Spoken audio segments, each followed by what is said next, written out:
पंगुर जीवन है, जग में मन मंजुल पुण्य कमाते चलो।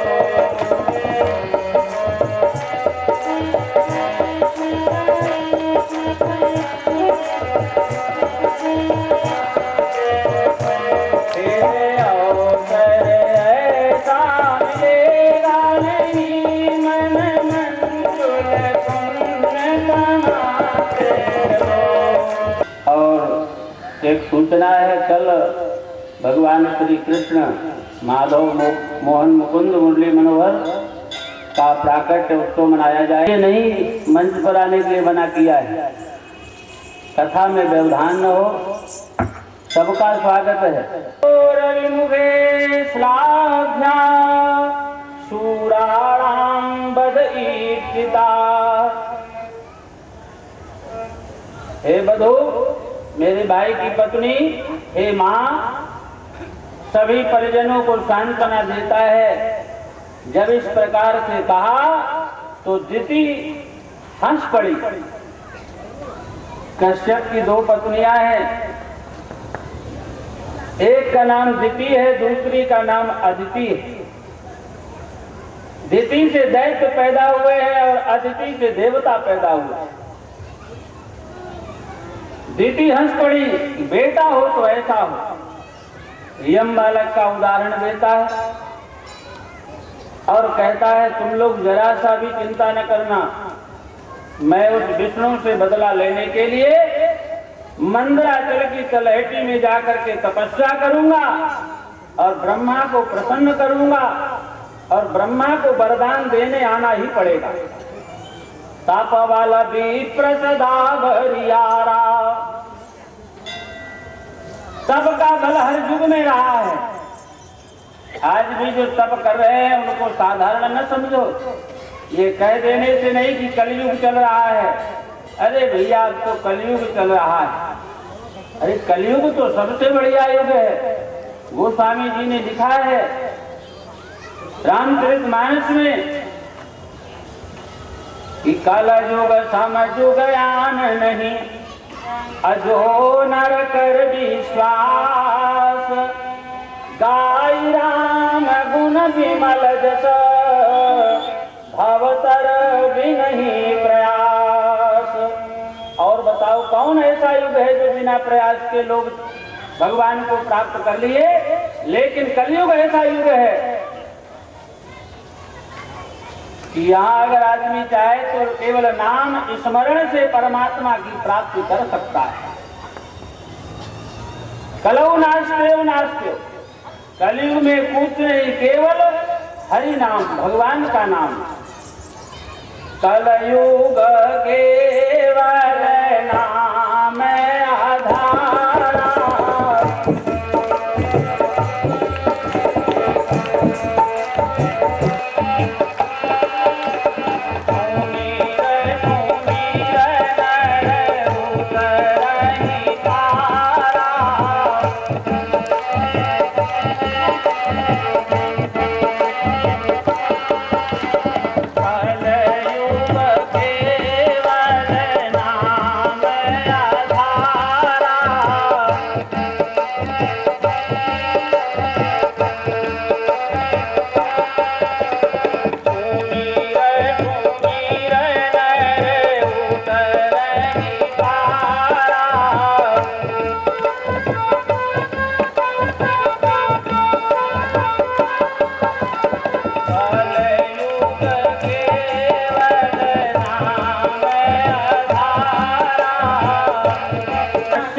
मंदराचल की तलहटी में तपस्या करने के लिए जा रहा है, ब्रह्मा को प्रसन्न करके वरदान प्राप्त करने के लिए।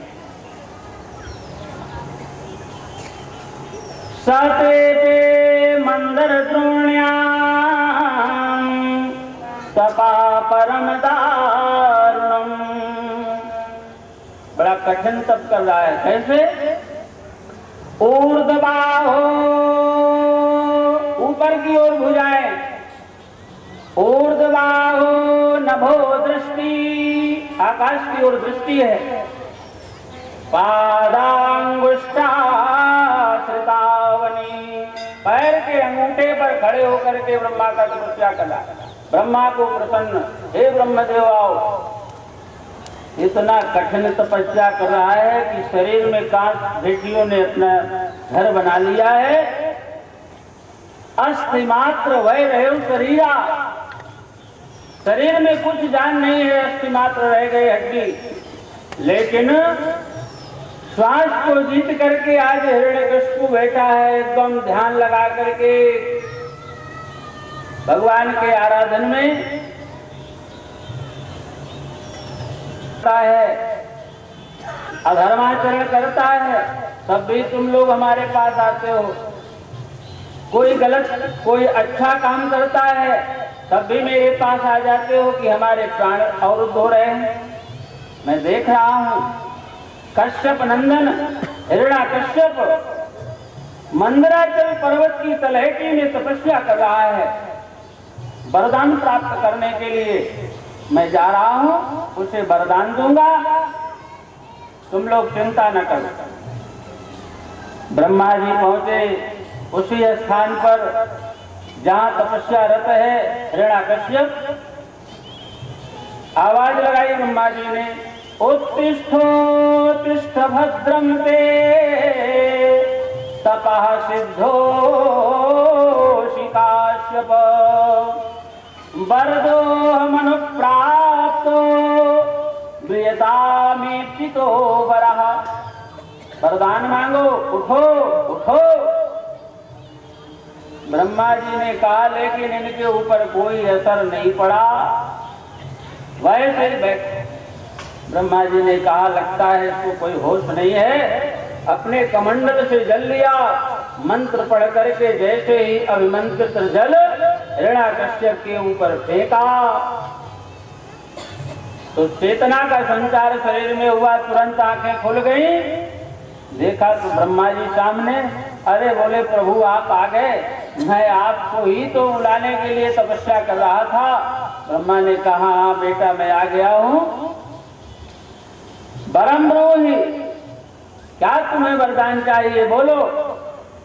कहा ब्रह्मा जी पहला एक हमें सबसे पहला वरदान वो चाहिए कि हे ब्रह्मा तुम्हारी सृष्टि में मुझे कोई मार न पाए। यदि दास्यभिमतान् वरान् मे वरदोत्तम भूतेभ्यः स्वद्विसृष्टेभ्यो मृत्युर्मा भूर्मम प्रभो। हे ब्रह्मा आपकी सृष्टि में अगर आप मुझे वरदान देना चाहते हैं तो आपकी सृष्टि में मुझे कोई मार न पाए, पहला वरदान दो। ब्रह्मा ने कहा मैं कहां आके फंस गया, अब पता नहीं ये क्या क्या मुझसे वरदान मांगेगा और हमारे प्रभु को बड़ा कष्ट होगा, क्योंकि जो मैं वरदान दे दूंगा उसको प्रभु को पूरा करने में पता नहीं क्या क्या कष्ट उठाना पड़ेगा। लेकिन ये दुष्ट है। कहा देखो ये वरदान देने काबिल नहीं है कि मेरी सृष्टि में तुम्हें कोई न मार पाए। हिरण्याकश्यप ने कहा अगर आप वरदान नहीं देते हो तो फिर मैं तपस्या करने लगूंगा, फिर आपको आना पड़ेगा, इसलिए मुझे इसी बार वरदान दे करके जाओ। ब्रह्मा जी ने कहा देखो भाई, सोचा कि कहीं और कठिन वरदान न मांग दे। ये सबसे कठिन तो यही है कि हमारी सृष्टि में कोई मार न पाए। कहा जाओ दिया, और कुछ बोले तो एक वरदान है, मेरी लिस्ट बड़ी लंबी है। अभी तो ये पहला वरदान है, आप घबराओ मत। न मैं अंदर मरूं, न अंदर मरूं, न बाहर मरूं। कहा ये भी दिया, न भूमौ नाम्बरे मृत्युर्न नरैर्न मृगैरपि। न मैं नीचे मरूं भूमि में, न ऊपर मरूं। ब्रह्मा ने कहा दिया, बोले न मैं दिन में मरूं न रात में मरूं, न मैं किसी मनुष्य से मरूं, न मैं किसी जंगली जानवर से मरूं, ना मैं जिंदा से मरूं, न मुर्दा से मरूं, न अस्त्र से मरूं, न शस्त्र से मरूं, न अग्नि मुझे जला पाए, न वायु का प्रकोप मुझे सता पाए। आज याद इसने सब वरदान मांग लिए। ब्रह्मा ने कहा कि अब देना ही पड़ेगा। ब्रह्मा जी कहते हैं ताते में दुर्लभा पुंसाम यान बड़ी से बरान मम तथापि वितराभ्यंग बरान यद्यपि दुर्लभान। बेटा हिरण्याकश्यप, यद्यपि वरदान बड़े दुर्लभ हैं, लेकिन अब तुमने तपस्या की है, हठ कर रहे हो, तो मैं तुम्हें देता हूं। और दे करके वरदान ब्रह्मा जी कहा पिताजी मैंने भगवान के बारे में बहुत जानकारी की है। राम नाम जपताम तो भयम, आप भगवान राम का आश्रय ले लो। सुखी मीन जहां नीर गाधा जिमि हरि शरण न एक बाधा। कहा अच्छा तू मेरे शत्रु का समर्थन कर रहा है।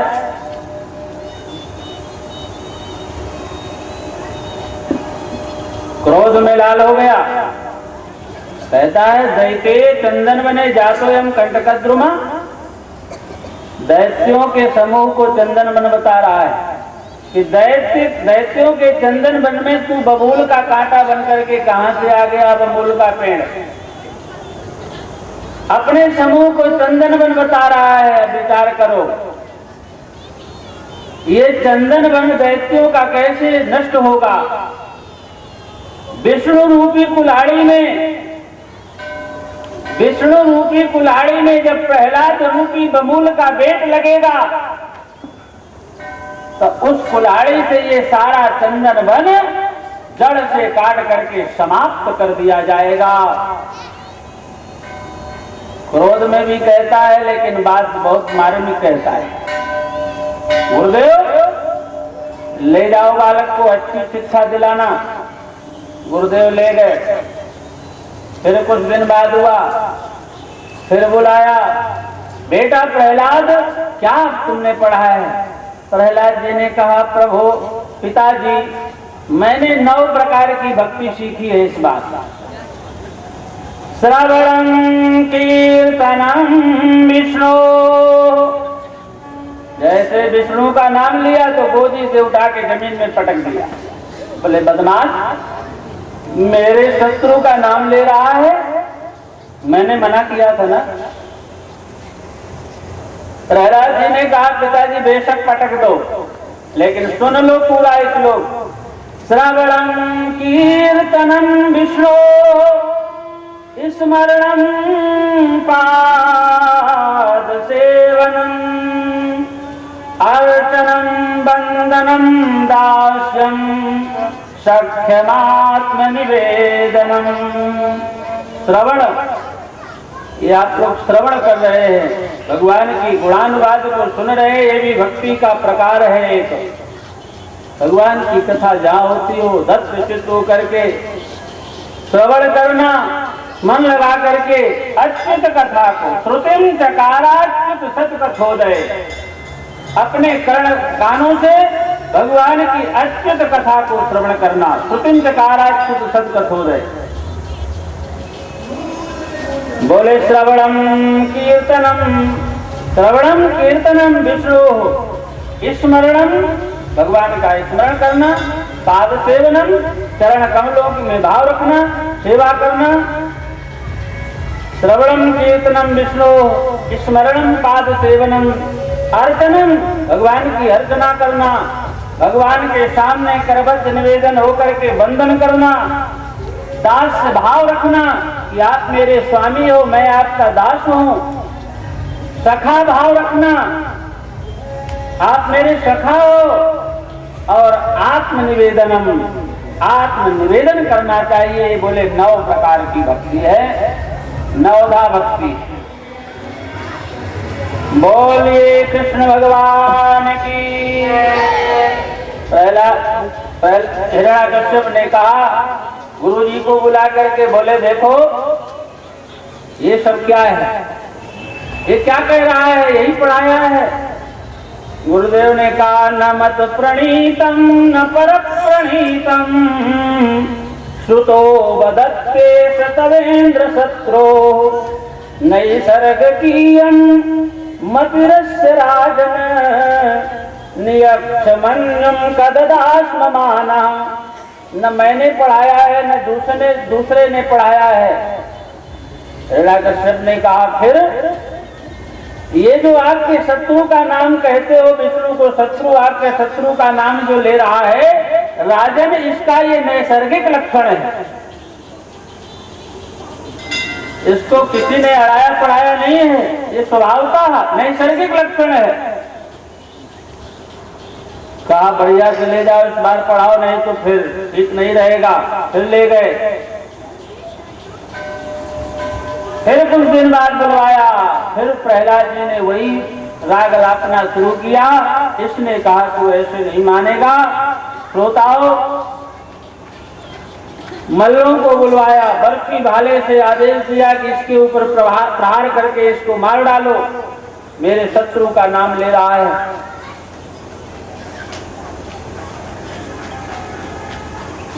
बर्फी वाले लेकर के जो है सब टूट पड़े प्रहलाद जी के ऊपर, आपस में बर्फी भाले टूट टूट करके जमीन में गिर गए, लेकिन प्रहलाद को खरोच नहीं आई। कहा ऐसे नहीं मरेगा, इसको पहाड़ की चोटी से नीचे फेंक दो ले जा करके। जल्लाद लेकर के गए, कहा प्रहलाद क्यों नहीं मानते हो अपने पिता की बात। प्रहलाद ने कहा मेरे पिता ने जो कहा है अक्षरशः पालन करो, मैं शिकायत कर दूंगा, मेरे पिता के आदेश का उल्लंघन कर रहे हो। जल्लादों ने कहा समझाना मेरा फर्ज था, नहीं समझते हो तो मैं अभी फेंके देता हूँ। जल्लादों ने फेंक दिया ऊंची पहाड़ी से, हजारों हाथ नीचे गड्ढे में। फेंकने वाले ने तो फेंक दिया, लेकिन बचाने वाला हजार भुजाएं फैलाए उस तलहटी में खड़ा है कि कहीं मेरे प्यारे को खरोच न लग जाए। हाथी भाव लगन नहीं पाई, ऊपर राख लीन रघुराई। भगवान वहां विशाल भुजाएं फैलाए खड़े हैं, गोदी में ले लिया प्रहलाद को, धीरे से नीचे बिठा दिया। इधर जल्लाद दौड़ करके आए हिरण्यकश्यप के पास, महाराज के जीवों की जय जयकार हो, प्रहलाद मर गया। राजा ने कहा ताला खोलो, इनाम बांटो, पुरस्कार वितरण करो, आज मेरा शत्रु मर गया। जैसे ही सब ताला खोलने लगे, उधर से देखा कि प्रहलाद मस्त चला रहा है भगवान का नाम लेते हुए, श्री राम जय राम।